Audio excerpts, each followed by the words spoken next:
예, 문재인 대통령이 이제 곧 뉴욕에서 열리는 유엔 총회 기조 연설을 할 예정입니다. 문 대통령은 오늘 연설에서 항구적인 한반도 평화체제 구축에 대한 의지와 구상을 밝힐 것으로 예상됩니다. 네, 왕선택 통일외교 전문기자와 함께 문 대통령 연설과 관련한 내용 짚어보겠습니다. 네, 안녕하십니까? 네, 안녕하세요. 자, 우리 시간으로 뉴욕은 지금 낮 1시 40분쯤 네, 된 그렇죠. 그런 시간인데요. 오늘 문재인 대통령 12번째로 연설을 하게 되는데 이 11번째 지금 연설을 지금 하고 있는 상황이죠. 요르단 국왕 압둘라 네, 그렇습니다. 보통 한 15분씩 하는 셈지만 한 10분 정도 뒤면은 연설을 시작한다 이렇게 봐야 되는 네, 겁니까? 그렇게 보면 평균적인 예상이 되는데 예. 대개는 15분보다 조금씩 길게 하는 예. 그런 경향들이 있어서 예. 뭐 15분에서 20분 사이 그 안에 이제 문재인 대통령의 순서가 돌아올 것이다 이렇게 예상을 해볼 수는 있는데 예. 이게 이제 시간이 15분이라고 하는 것은 권고 사항입니다. 예. 대개 그것을 뭐 지키는 정상도 있지만 지금 현지 화면이 들어오고 있습니다. 네. 요르단 국왕의 모습이죠. 예. 네, 그것을 지키지 않는 정상들도 많고 어떤 분은 역사적으로 봤을 때 4시간 29분을 한 사람도 있습니다. 예. 네. 쿠바의 피델 카스트로 이분이 이제 제일 오래 연설한 기록이 있고 무아mmar 카다피 같은 경우도 96분을 한 적이 있습니다. 트럼프 대통령은 아까 두 번째로 우리 시각으로 한 11시쯤에 지난밤에 11시쯤 했는데 한 35분 정도를 했습니다. 15분은 이제 권고지만 뭐 짧아지 대개는 좀 조금씩 늘어나는 경향이 있군요. 네, 권고 사항인데 그 15분이 지나면 빨간불을 켜준다고 합니다. 15분이 지났다, 네. 권고 시간이 지났다 이렇게 하는데 그렇다고 해서 본부에서 이제 진행 본부에서 중단하라 이렇게 강제적으로 끊지는 않기 때문에 네. 정상들은 하고 싶은 대로 네. 연설을 하는 그런 상황입니다. 네, 아주 길게 얘기하는 경우도 있지 않습니까? 말씀해 주신 대로 이런 경우에 연설 주제는 어떻게 정해지나요? 연설 주제가 이것이 완전히 자유입니다. 네.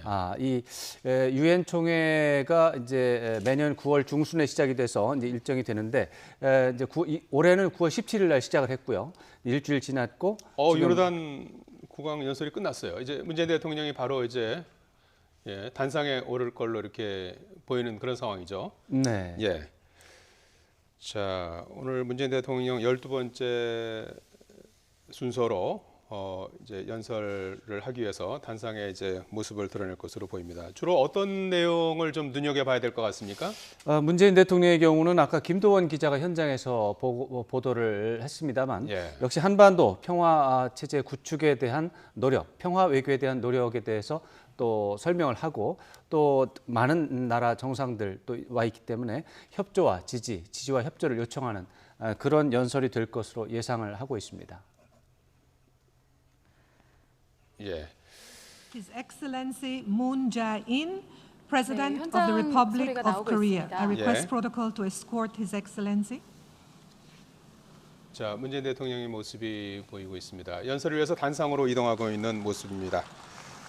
아무래도 이제 대북 정책 기조와 관련해서 대북 정책과 관련해서 어떤 새로운 얘기가 On 나올지 behalf 이 of 부분을 좀 the 주목해 봐야 되는 General 거죠. Assembly, I have the honor to 그렇습니다. welcome to 네. the United Nations His Excellency Moon Jae-in, President of the Republic of Korea, and invite him to make an address to the Assembly.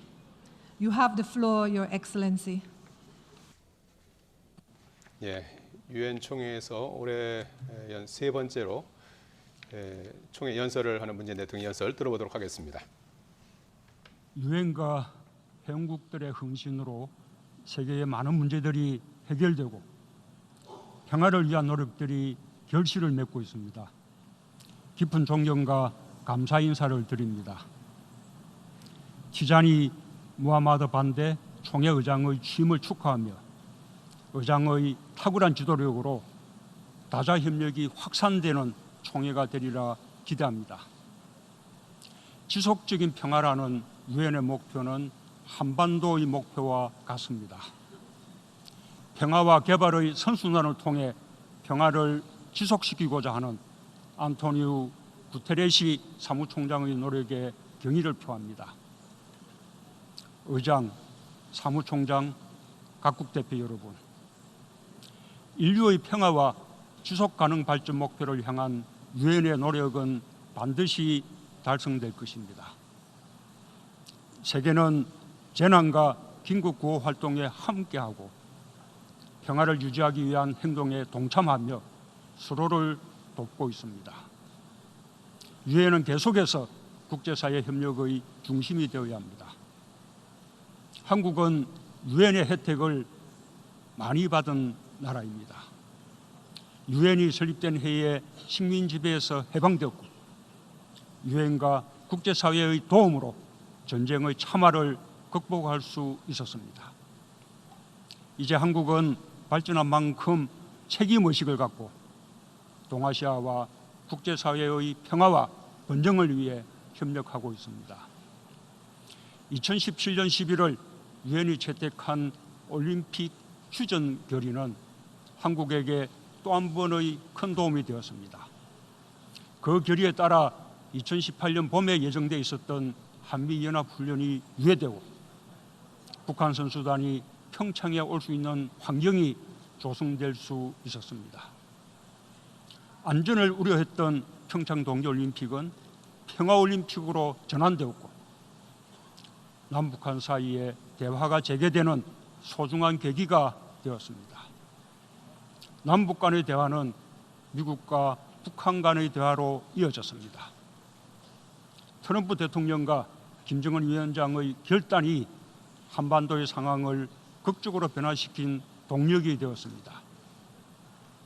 지금 한반도는 총성 몇 발에 정세가 요동치던 과거와 분명하게 달라졌습니다.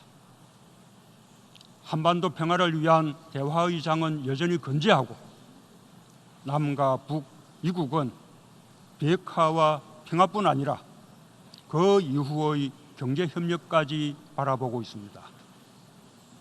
한국은 평화가 경제협력으로 이어지고 경제협력이 다시 평화를 굳건하게 하는 평화경제의 선순환 구조를 만들고자 합니다.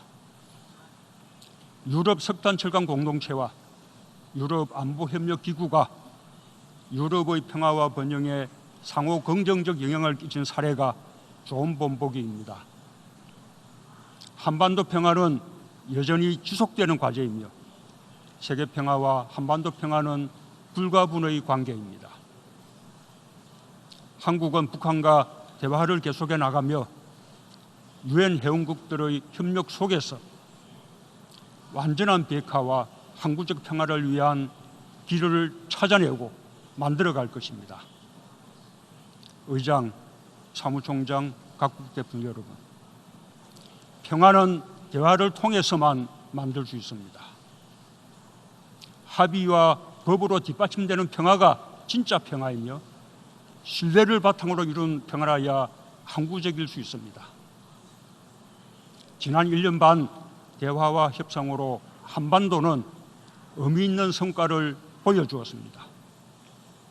분단의 상징이었던 판문점은 권총 한 자루 없는 비무장 구역이 되었고 남북한은 함께 비무장지대 내 초소를 철거하여 대결의 상징 비무장지대를 실질적 평화지대로 만들고 있습니다.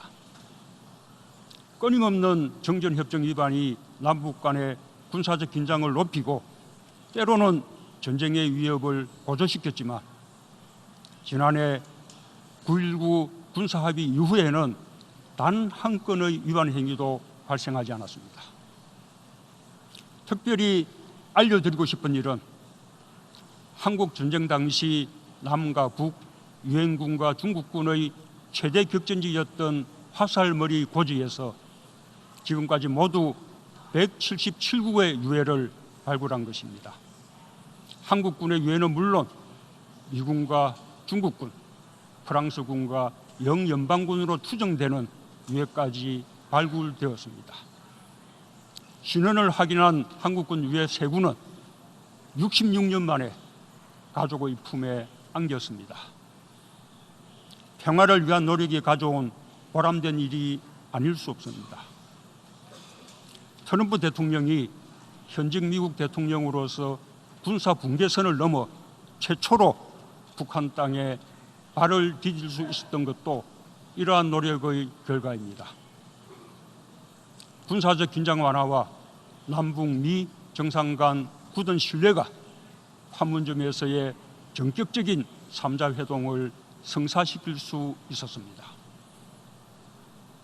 김정은 위원장의 손을 잡고 군사 분계선을 넘은 트럼프 대통령의 행동은 그 행동 자체로 새로운 평화 시대의 본격적인 시작을 선언했습니다. 한반도와 동북아 평화의 역사에 길이 남을 위대한 발걸음이었습니다. 나는 두 정상이 거기서 한 걸음 더 큰 걸음을 옮겨주기를 바랍니다. 한반도 문제를 풀기 위한 나의 원칙은 변함이 없습니다. 그 원칙은 첫째, 전쟁 불용의 원칙입니다. 한국은 전쟁이 끝나지 않은 정전 상태입니다. 한반도에서 두 번 다시 전쟁의 비극이 있어서는 안 됩니다. 이를 위해 우리는 인류 역사상 가장 긴 정전을 끝내고 완전한 동전을 이루어야 합니다. 둘째, 상호간 안전보장의 원칙입니다. 한국은 북한의 안전을 보장할 것입니다. 북한도 한국의 안전을 보장하길 원합니다. 서로의 안전이 보장될 때 한반도 비핵화와 평화체제를 빠르게 구축할 수 있습니다. 적어도 대화를 진행하는 동안에는 모든 적대 행위를 중단해야 합니다. 국제사회도 한반도의 안보 우려를 해소하기 위해 함께 노력해 주길 희망합니다. 셋째, 공동번영의 원칙입니다. 평화는 단지 분쟁이 없는 것이 아닙니다. 서로 포용성을 강화하고 의존도를 높이고 공동번영을 위해 협력하는 것이 진정한 평화입니다. 남북이 함께하는 평화경제는 한반도 평화를 공고히 하고 동아시아와 세계경제 발전에 이바지할 것입니다. 나는 오늘 유엔의 가치와 전적으로 부합하는 이 세 가지 원칙을 바탕으로 유엔과 모든 회원국들에게 한반도의 허리를 가로지르는 비무장지대를 국제평화지대로 만들자는 제안을 하고자 합니다. 한반도의 비무장지대는 동서로 250km, 남북으로 4km의 거대한 녹색지대입니다. 70년 군사적 대결이 낳은 비극적 공간이지만 역설적으로 그 기간 동안 인간의 발길이 닿지 않은 자연 생태계 보고로 변모했고 제2에서의 지피, 철책선 등 분단의 비극과 평화의 염원이 함께 깃들어 있는 상징적인 역사 공간이 되었습니다. 비무장지대는 세계가 그 가치를 공유해야 할 인류의 공동유산입니다. 나는 남북 간의 평화가 구축되면 북한과 공동으로 유네스코 세계유산 등재를 추진할 것입니다.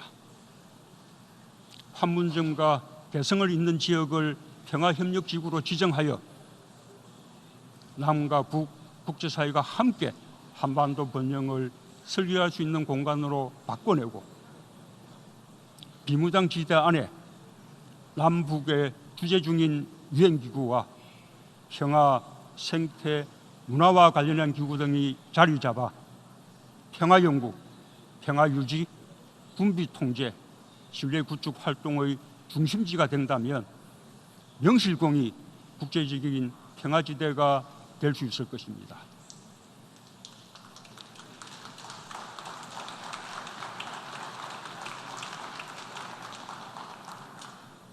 비무장지대에는 약 38만 발의 대인지뢰가 매설되어 있는데 한국군 단독 제거에는 15년이 걸릴 것으로 예상합니다. 유엔 지뢰행동조직 등 국제사회와의 협력은 지뢰 제거의 투명성과 안정성을 보장할 뿐 아니라 비무장지대를 단숨에 국제적 협력지대로 만들어낼 것입니다. 북한이 진정성을 가지고 비핵화를 실천해 나간다면 국제사회도 이에 상응하는 모습을 보여주어야 합니다. 국제평화지대 구축은 북한의 안전을 제도적이고 현실적으로 보장하게 될 것입니다. 동시에 한국도 항구적인 평화를 얻게 될 것입니다. 김정은 위원장과 나는 비무장지대의 평화적 이용에 대해 합의하고 끊어진 철도와 도로 연결 작업에 착수하여 북한의 철도 현황을 실사했으며 철도 도로 연결과 현대화 착공식도 개최한 바 있습니다. 이 모두가 한반도의 평화 기반을 다지고 동북아의 평화와 안정에 기여하는 과정입니다. 한반도의 허리인 비무장지대가 평화지대로 바뀐다면 한반도는 대륙과 해양을 아우르며 평화와 번영을 선도하는 벼랑국가로 발전할 것입니다. 동북아 6개국과 미국이 함께하는 동아시아 철도 공동체의 비전도 현실이 될 수 있습니다. 의장, 사무총장, 각국 대표단 여러분, 동아시아는 2차 세계대전이 끝난 후 침략과 식민 지배의 아픔을 딛고 상호 긴밀히 교류하며 경제적인 분업과 협업을 통해 세계사회에 유례없는 발전을 이뤄왔습니다. 자유무역의 공정한 경쟁 질서가 그 기반이 되었습니다. 과거에 대한 진지한 성찰 위에 자유롭고 공정한 무역의 가치를 굳게 지키며 협력할 때 우리는 더욱 발전해 나갈 수 있을 것입니다. 한국은 이웃 국가들을 동반자라 생각하며 함께 협력하여 한반도와 동아시아, 나아가 아시아 전체로 사람 중심 상생번영의 공동체를 확장하고자 합니다. 오는 11월 한국의 부산에서 열리는 한아세안 특별정상회의와 한메콩 정상회의가 그 초석을 놓는 계기가 될 것입니다. 유엔의 지속가능 발전 목표와 파리 기후변화 협약은 우리가 다자 협력을 통해 이루어야 할 대표적인 과제입니다. 한국은 한국형 지속가능 발전 목표를 수립하여 국제사회에 약속한 지속가능 발전 목표 이행에 많은 노력을 기울이고 있습니다.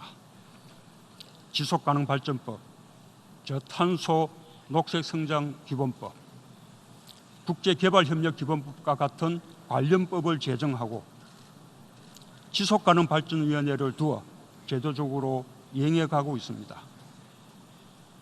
그동안 한국은 유엔 평화유지 활동에 17,000명의 장병을 파견하였고 질병과 자연재해에 고통받는 세계인들과도 함께 해왔습니다.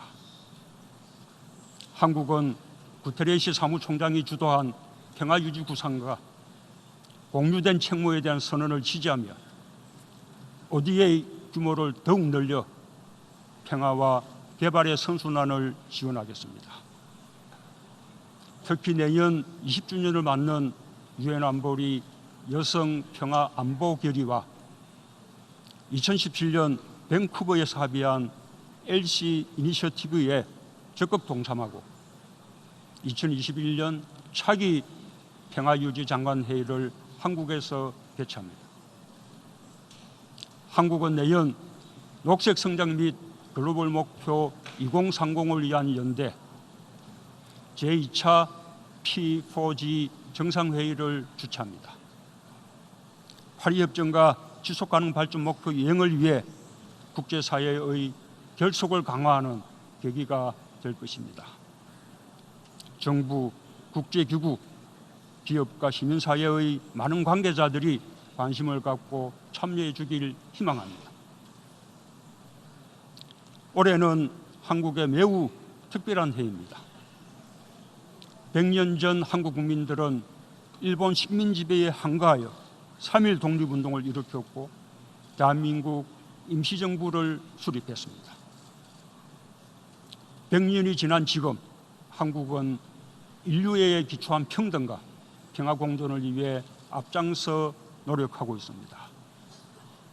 앞으로도 한국은 국제사회와 연대하면서 평화, 인권, 지속가능 개발이라는 유엔의 목표를 실현하는 데 책임과 역할을 다하고 유엔의 궁극적 이상인 국제평화와 안보가 한반도에서 구현될 수 있도록 함께 노력하겠습니다. 국제사회의 지지와 협력으로 칼이 쟁기로 바뀌는 기적이 한반도에서 일어나길 기대합니다. 감사합니다. On behalf of the General Assembly, I wish to thank the 예, President 문재인 of the Republic 대통령의 of Korea 유엔 for the 총회 statement just 기조 made. 연설 May I 들으셨습니다. request representatives 왕선택 to 기자. remain seated while we greet the head of 자, 지금 북미 실무 협상이 이제 임박한 시점에서 전 세계 150여 명의 정상급 인사들 앞에서 문재인 대통령이 지금 가장 강조한 내용 어떤 거라고 봐야 되는 겁니까? 네, 예상했던 대로 이제 평화 외교에 대한 성과를 또 소개를 하고 예. 또 그 국제사회의 지지와 협력을 또 소망하는, 요청하는 그런 메시지라고 볼 수 있는데 예. 구체적인 내용으로 보면 이제 평화 외교 3원칙이라고 하는 부분을 좀 강조해서 예. 설명을 했습니다. 어떻게 보면 그 내용은 주제가 새로운 되겠죠. 내용입니까? 지금까지 뭐 여러 단계를 이제 여러 기회에 이제 예. 얘기를 해왔는데 그런 것들을 정리를 해서 예. 이제 세 가지로 제시를 하는 그런 상황입니다. 예. 그래서 첫 번째가 전쟁 불용의 원칙. 이것이 이제 전쟁은 결코 있어서는 안 된다. 예. 네. 이런 것이 이제 문재인 대통령이 생각하는 평화 외교의 원칙 가운데 1번으로 그것을 제시를 했고 예. 두 번째는 이제 상호 안전 보장의 원칙 이런 것이 있습니다. 이 내용은 사실 저는 이 상호 안전 보장이라는 요 용어는 처음 들은 것 같습니다. 예. 상호 안전 보장의 원칙에 대해서 우리는 북한의 안전을 보장하겠다. 북한도 남쪽의 안전을 보장하면 좋겠다. 이렇게 제안을 하면서 적대 행위를 서로가 금지해야 되겠다. 이렇게 제안을 했습니다. 예. 그리고 세 번째가 공동 번영의 원칙. 그래서 공동 번영을 위해서 서로가 협력을 해야 하겠다라고 하는 이 세 가지 평화 외교 3원칙을 말하자면 밝힌 셈이 됩니다. 예. 이 뭐 세 가지 내용은 뭐 여러 기회에 이제 따로따로 말한 적이 이제 여러 번 있었지만은 이제 물론 이제 상호 이제 안전 보장 원칙은 제가 처음 들었습니다만. 네. 이렇게 세 가지를 정리해서 이렇게 발표를 한 것은 나름대로 이렇게 의미가 있다 이렇게 볼 수가 있겠습니다. 네, 예. 아마 두 번째로 말씀하신 상호 간의 안전보장 원칙의 일환인 것 같습니다만 비무장지대를 국제평화지대로 만드는 것, 네. 그리고 또 판문점과 개성을 잇는 지역을 평화협력지구로 만든다. 네. 이렇게 두 가지 구상도 나왔거든요. 네. 이건 어떻게 보셨나요? 아주 뭐 상당히 의미가 있고 예. 이런 부분을 계속 발전시켜 나가는 것이 평화 외교에 상당히 중요한 수단이 되겠다 이런 생각이 듭니다. DMZ를 국제 평화지대로 만들고 또 판문점과 개성을 이런 것들이야말로 좀 더 구체적이고 이제 준비를 많이 한 그런 것이라고 볼 수가 있는데 다만 이제 북한에서 볼 때는 이런 것들이 이제 남한이 단독으로 그렇게 구상을 한다고 해서 해결되는 게 아니라 이제 북한이 당연히 거기에 이제 같이 동참하고 협력을 해야 되는데 그런 부분에 대한 논의가 아직 명확하게 나오지 않은 상태에서 나왔기 때문에 북한에서 어떻게 생각할지는 좀 유보적인 판단을 좀 유보할 필요가 있겠습니다. 예.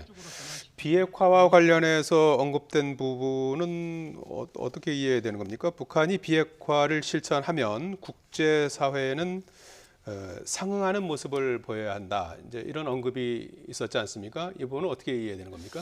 네, 뭐 비핵화라는 자체도 그렇고 이제 평화 얘기 전반에 대해서 남과 북이 이렇게 어려운 과정을 거쳐서 평화의 어떤 수준을 높여가고 특히 북한도 이제 비핵화라는 부분에 대해서 좀 더 국제사회가 원하는 방향으로 된다면 국제사회도 남과 북의 노력을 좀 같이 좀 도와주면 좋겠다라고 하는 그런 원칙적인 것이고 아까 말씀드린 대로 평화 외교에 대한 국제사회 지지와 협력을 호소한다.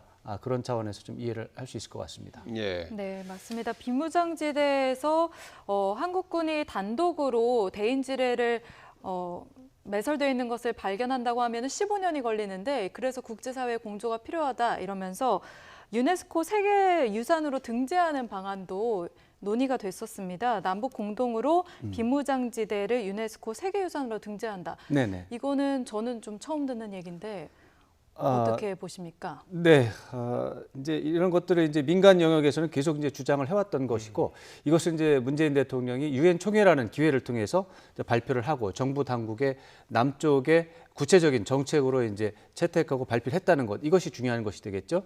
그래서 유네스코 문화유산을 등재하는 것은 사실은 잘만 된다면 충분히 가능성이 있는 것인데 역시 똑같이 남과 북의 분단과 관련한 문제는 북한이 언제나 또 다른 한쪽에 반쪽이 돼야 됩니다. 근데 이런 부분을 이제 북한과 협의 없이 말을 하거나 제안을 했을 때 북한이 어떻게 생각할지 이것은 이제 또 물음표를 좀 놓고 봐야 되고 이 지뢰 문제는 상당히 중요한 문제입니다. 이게 네. 우리나라 휴전선이라고 하는 데가 아마 전 세계적으로 지뢰가 가장 많이 매설이 돼 있는 지역이고 문재인 대통령 표현대로 이것들을 모두 다 제거하는 데 걸리는 시간 15년이 일단 나오고 있는데 엄청난 시간이지 않습니까? 38만 발이 매설이 돼 있다고 하죠. 38만 발? 네. 네, 38만 발로 지금 하는데 이것을 이제 우리 정부 당국에서 계산한 것만 따지면 15년인데 네.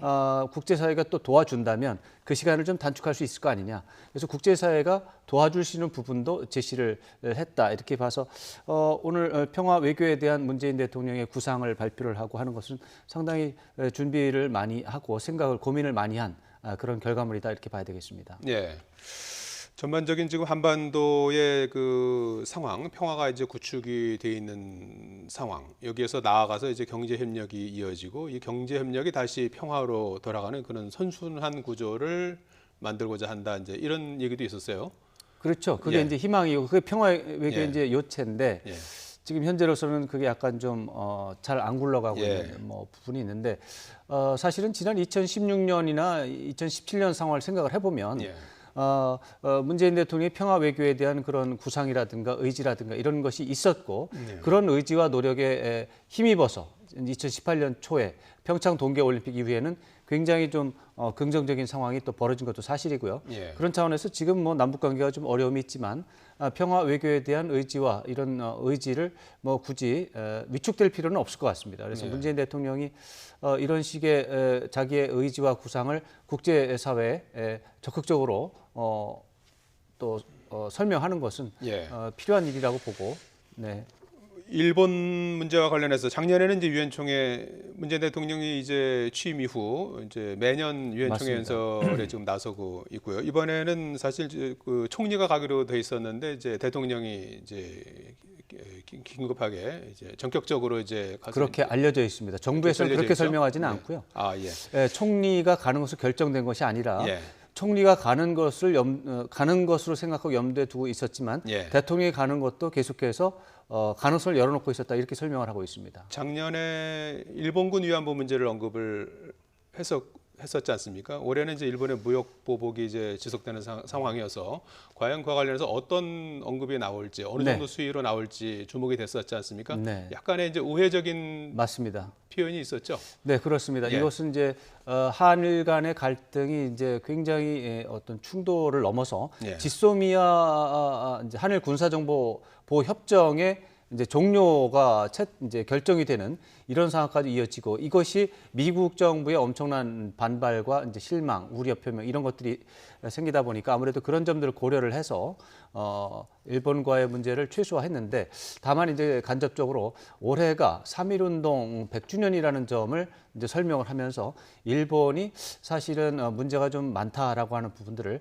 간접적으로 국제사회에 설명하는 그런 노력이었습니다. 이것들은 어떻게 보면 미국을 의식한 그런 행보라고 판단할 수 있겠습니다. 예. 지금 북미 실무 협상이 이제 국정원 이제 보고에 따르면 2, 3주 안에 열릴 것이다. 이제 이런 전망이 이제 우세한 그런 상황 아닙니까? 그래서 이런 상황 속에서 문재인 대통령의 어떤 메시지 이런 부분들이 상당히 주목이 됐었는데요. 어떤 것들을 좀 짚어볼 수 있겠습니까? 글쎄요. 북미 실무 협상과 관련해서 이제 이번 연설을 통해서라기보다는 예. 아까 이제 한미 정상회담을 통해서 이제 문재인 대통령이 만약에 트럼프 대통령이 북미 실무 협상이라든가 북미 정상회담이라든가 이런 것을 진행을 한다면 세계사적 대전환이 될 것이다라고 하면서 이제 적극적인 촉진자 역할을 하려고 하는 모습을 공개적으로 또 공식적으로 보여준 것이죠. 예. 이런 것들은 북미 실무 협상이 어떻게 될 것이냐 전망과 분석을 하는 것이 아니라 북미 실무 협상을 좀 추동을 하겠다, 밀어보겠다. 그래서 하는 그런 강한 의지의 표현, 그 다음에 노력을 가시적으로 보여주는 그런 점이 있었다고 봐야 되겠습니다. 네, 여러 가지를 종합을 해봐야겠는데 트럼프 미국 대통령이 두 번째로 연설을 했을 때는 북한에 대한 메시지는 상당히 짧은 편이었습니다. 이것과 지금 문 대통령의 메시지를 종합을 해봤을 때 앞으로 실무 협상의 가능성이라던가 앞으로의 전망을 좀 해볼 수 있을까요? 그렇게 이번 유엔 총회 연설을 가지고 북미 실무 협상을 예상하기는 조금 어려울 것 같습니다. 다만 이제 말씀드린 것처럼 한미 정상회담에서 나온 내용들이 있습니다. 그런 내용들을 본다면 사실 북미 실무 협상이 상당히 임박했다라고 하는 느낌도 있고요. 그런 차원에서 저도 이제 국가정보원의 정보 판단에 대해서 2, 3주 안에 가능할 것이다라는 그런 판단은 저도 동의를 하고 싶고요. 사실은 이제 최선희 외무성 북한의 외무성 제1부상이 얘기했을 때는 9월 하순에 시간과 장소를 맞춰서 열어보자, 열 용의가 있다 이렇게 얘기를 했기 때문에 근데 지금 이제 9월 하순이 됐고 네네. 지금 시간으로는 이제 9월 하순에 열기는 이제 거의 불가능한 상황이 됐습니다. 그래서 앞으로 이제 2, 3주 이내라도 좀 하면 좋겠는데 현재로서는 뭐 트럼프 대통령의 발언, 북한과 미국의 정상회담이 곧 열릴 수 있습니까라는 기자의 질문에 곧 일어날 수 있다. 그건 정상회담을 얘기한 건데 곧 일어날 수 있다라고 하는 것을 이제 우리 시각으로 어제 새벽에 얘기를 했거든요. 그래서 그런 것들을 좀 고려를 한다면 북미 실무 협상도 2, 3주 안에 열릴 수 있을 것이다. 이렇게 긍정적으로 판단할 수 있다고 네. 볼 수 있습니다. 북한의 유엔 연설도 예정이 돼 있나요? 그렇습니다. 9월 29일이라고 알고 있는데. 9월 아마 30일로 걸려 있을 겁니다. 네. 이게 이제 이것을 일반 토론이라고 하는 일반 토의라고 하는 순서인데 24일부터 30일까지 일주일 동안 하게 돼 있습니다. 네. 그런데 이제 순서가 정해져 있는데 국왕이 나온 나라는 자기가 원하는 시간에 맞춰서 아무데나 이제 웬만한 데는 다 넣어주고 그 다음에 대통령, 그 다음에 총리, 부총리, 장관 순으로 이렇게 등급을 나눠서 이제 자기가 원하는 시간을 이제 끼워주고 남는 시간에 이제 이제 대사들이 또 대표로 나오는 데가 있거든요. 거기는 거의 마지막 날에 다 밀려 있습니다. 북한도 이번에는 유엔 주재 대표부 대사가 대표 연설을 하게 되어 있기 때문에 이제 마지막 날, 7째 날 마지막에 걸려 있습니다. 그래서 네. 9월 30일 날 연설하게 되어 있습니다. 예, 오늘 그 나온 구상 중에도 눈길을 끄는 것이 앞서도 언급이 있었습니다만은 이제 그 비무장지대를 그 국제 평화지대로 네. 만들자 해서 세계 유네스코 세계 유산으로 이제 등재하는 네. 저 구상까지 이제 나왔는데 말이죠. 실현 가능성은 어떻게 봐야 되는 겁니까? 실현 가능성이 실제로 있긴 있는데 김정은 위원장하고도 비무장지대를 저 평화지대로 하자는 데 대해서는 합의를 봤죠. 이제 비무장지대를 이제 진짜로 무장이 없는 예. 무장이 없는 게 비무장인데 예. 그동안 사실은 이제 서로가 적대 감정이 계속해서 고조되면서 비무장지대 실제로 무장이 들어갔었거든요. 그것을 말 그대로 비무장으로 만들자라고 하는 그런 목표에는 서로가 합의가 됐는데 그것이 지금 남북 관계 대화의 단절이랄까요? 남북 대화가 지금 단절이 됐다는 말은 좀 너무 강하고 남북 대화가 지금 소강 국면에 들어가 있는 상황이라서 진전이 안 되고 있습니다. 지금 이런 상황 속에서는 사실은 국제 평화지대로 만들자, 뭐 이렇게 뭐 유네스코 문화유산 등재를 하자 이런 것들은 북한의 입장에서 본다면 동의할 수 없는 말이 되겠죠. 네. 네. 그리고 북한이 동의하지 않는다면 이런 이야기는 아무 의미가 없습니다. 네. 또한 두 번째 핵심이기도 했던 상호 간의 안전보장, 그러니까 체제 안전보장을 어떻게 구체적으로 현실화할 수 있겠느냐도 네. 좀 궁금한 포인트인데요. 한미 정상회담 때의 내용을 보면은 사실 구체적인 논의는 나오지 않았습니다. 종전선언에 대한 얘기도 없었고 제재 완화 논의도 없었고 금강산 관광이나 개성공단 제재 등에 대한 언급도 구체적으로는 밝히지 않았거든요. 그렇다면 앞으로 실현 가능한 어떤 조치들이 어떤 게 있겠습니까? 상호 안전 보장은 사실은 이제 용어는 새로 나왔는데 이것이 지금 북미 실무 협상이 열리고 또 북미 정상회담이 열리면 가장 뜨겁게 논의될 주제로 지금 떠오르고 있습니다. 네. 체제 보장이라는 말은 틀린 말이고요. 네. 체제 안전 보장이 제일 정확한 말이고 네. 요즘에는 체제 안전 보장이라는 말보다 그냥 안전 보장이라는 네. 말이 이제 더 많이 쓰이고 있는 그런 그리고 추세가 오늘 되겠습니다. 나온 말은 상호간 안전 보장. 네, 이거고요. 오늘은 이제 상호 안전 보장이라는 말까지 나왔는데 이것은 이제 북한의 입장에서 봤을 때 그동안 이제 북미 협상을 통해서 얻고자 하는 북한의 최고 이익이 제재 완화 또는 제재 해제였는데 이것이 북한에서 그렇게 이제 하노이 회담 때 그렇게 해보니까 네. 안 되더라 해서 네. 다시 원칙으로 돌아가서 이제 안전 보장 문제로 돌아간다. 해서 이제 그래서 이게 뜨거운 주제가 되고 있는 것인데 이 상호 안전 보장은 결국 미국 이제 북한 입장에서 본다면 미국이 북한을 침공하지 않겠다라는 약속을 네. 어떻게 지킬 수 있고 그런 약속을 한다면 북한은 어떻게 그 말을 믿을 수가 있겠는가? 그에 대한 얘기입니다. 그래서 네. 이 문제가 되려면 사실 북한이 원하는 가장 중요한 것은 주한미군 철수가 들어 있습니다. 그리고 종전선언이 들어 있고 북미 수교가 들어 있고 또 조금 더 확장해서 말하면 한반도와 동북아시아에 배치된 미국의 핵무기까지도 다 철수하는 것이 그동안 북한이 수십 년 동안 견지해 왔던 기본 입장입니다. 이 기본 입장을 그러면 미국이 받아들일 수 있을까요? 전혀 받아들일 수가 없는 얘기입니다. 그렇지만 이 중에서 어느 정도 절충은 될까요? 라고 물으면 그 절충을 하겠다고 해서 지금 이야기가 진행이 되고 있는 겁니다.